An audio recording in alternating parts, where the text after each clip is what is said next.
Prashanta. I will now talk about the foundation of democracy in ancient Athens. The word democracy comes from two Greek words, demos meaning people and kratos meaning power or rule. So democracy literally means rule by the people. But Athens was not always democratic.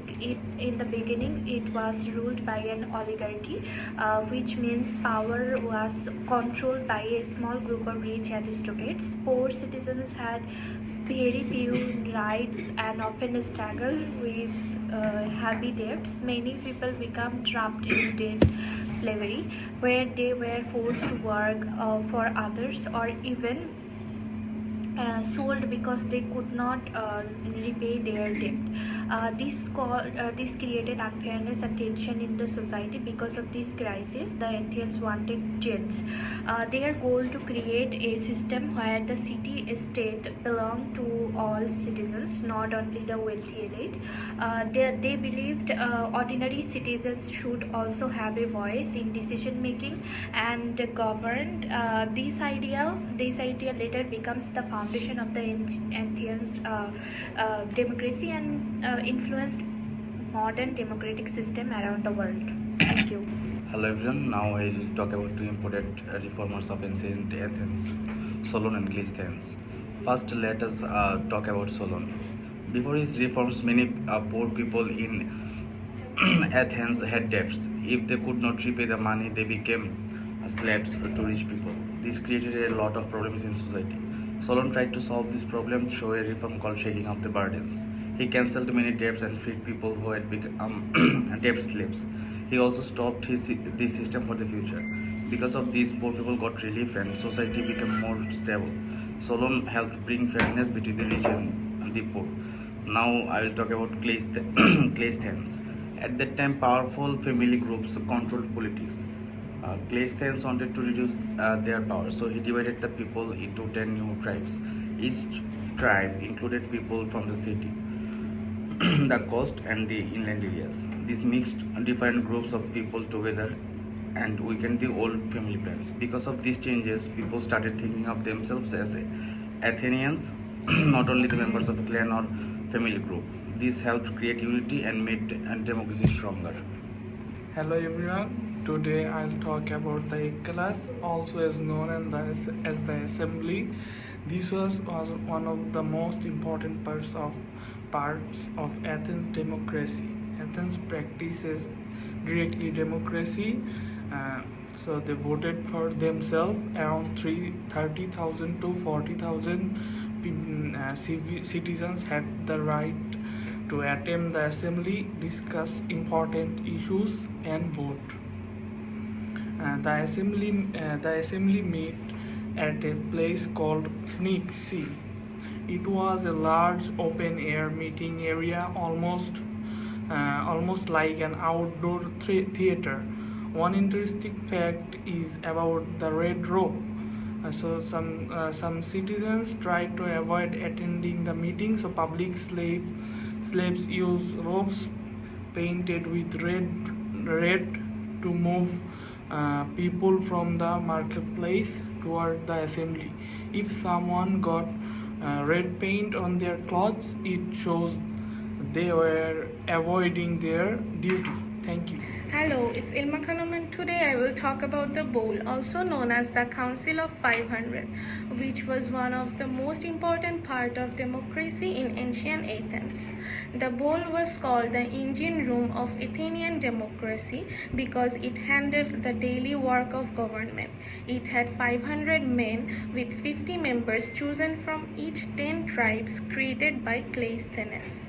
Their main job was to prepare laws, discuss important issues, and set the agenda for ecclesia or assembly. One very interesting feature of the bowl was selection by lottery, also called sortation. Instead of voting for powerful or rich citizens, people were chosen randomly. This gave ordinary people, even the poor farmers, the chance to lead and participate in government. The Athenians believed this system was fair and reduced corruption.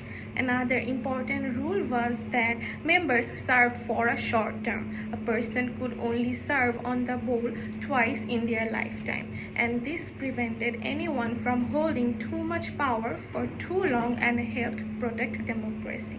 So bowl played a very major role in keeping Athens organized, fair, and democratic by giving many citizens the opportunity to participate in governing their city-state. Thank you.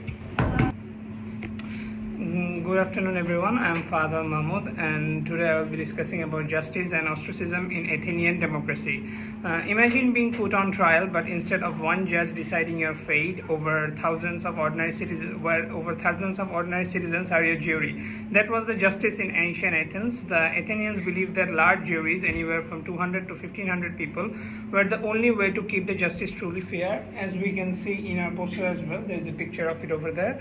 Why so many? Simple. As you can say, you cannot bribe 1,000 people. Power stayed within the people, not with the people, those who are powerful. But the Athenians did not stop there. They created something even more remarkable: ostracism. Once a year, citizens gathered and scattered a name onto a broken piece of pottery called an ostrakon.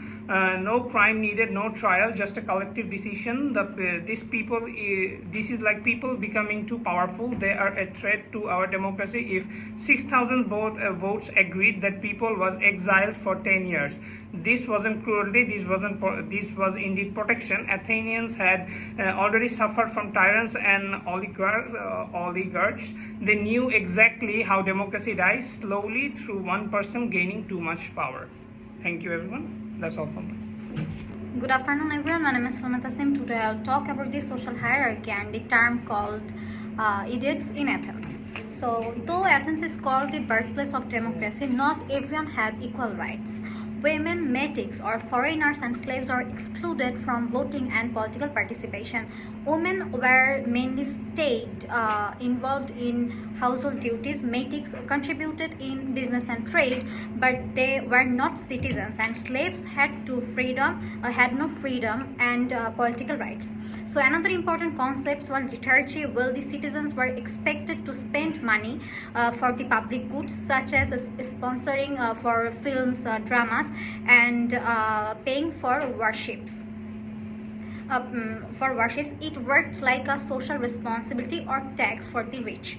Lastly, the word called idiots referred to a person who avoided public life and did not participate in politics or community affairs. In Athens, this was considered a serious insult because citizens were expected to actively participate in democracy. Thank you. Good afternoon, everyone. Today I will discuss the final stage of democracy in ancient Athens, the leadership of Pericles during the Golden Age, and the fall of Athens to Macedon, and the lasting legacy of Athenian democracy. During the 5th century, Athens reached its peak under the leadership of Pericles. This period is often called the Golden Age because the city became a center of culture, architecture, philosophy, and political development. Pericles strongly supported democracy and wanted more citizens to participate in government. To make this possible, he introduced payment for usury, duty, and other government positions. Before this, poorer citizens could not afford to serve the state. By paying citizens, he ensured that democracy included not just rich but also ordinary people as well. However, Athens' power slowly weakened after the war against Sparta, and years of conflict left the city divided and vulnerable. In the north, King Philip II of Macedon built a powerful army and united much of Greece under his control. After defeating Athens and its allies at the Battle of Chaeronea in 338 BC, Athens lost its independence. With that, they also lost their democracy. Even though Athenian democracy eventually declined, its influence never disappeared. The Athenians introduced key democratic ideas such as citizen participation, voting, public debate, and trial by jury. Their great experiment inspired later governments and became the foundation for many modern democracies today. Countries around the world still use their principles practiced Athens over 200 years ago. In conclusion, the democracy of Athens may have fallen politically but survived and continued to shape the modern world.